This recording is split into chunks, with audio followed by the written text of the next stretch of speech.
बहुत अच्छा सेट मज़ा आया शौक करके बड़िया छत्ता लगे हैं लेकिन मेरा पूरे इलाके अच्छी छत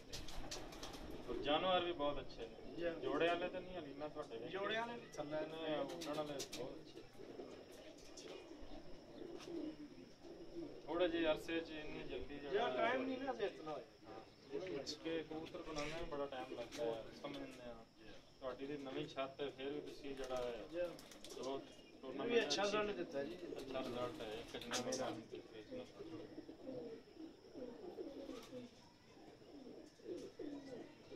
ਸੈਟਅਪ ਸਾਰਾ ਮਾਰ ਕੇ ਹੁੰਦਾ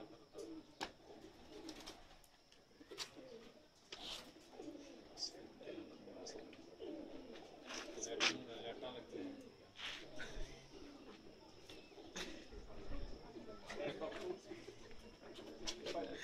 ਮੁੱਛਾਂ ਜਿਹੜੇ ਦੀ ਸ਼ਾਹ ਰਾਣੀ ਬਣਾਏ ਸਪੈਸ਼ਲ ਬਾਟਾ ਨੂੰ ਕਹਿੰਦੇ ਲੈ ਜਾਣਾ ਅੱਗੇ ਲੈ ਜਾ ਧੁੱਪ ਪਾਈ ਜਾਂਦੇ ਉੱਤੇ ਲਾਈਟ ਤਾਂ ਮਾਰੋ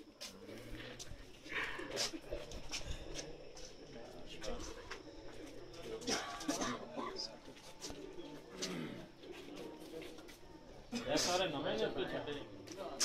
ਇਹ ਹੋਰ ਨਵੇਂ ਛੱਡੇ ਚਲੋ ਜੀ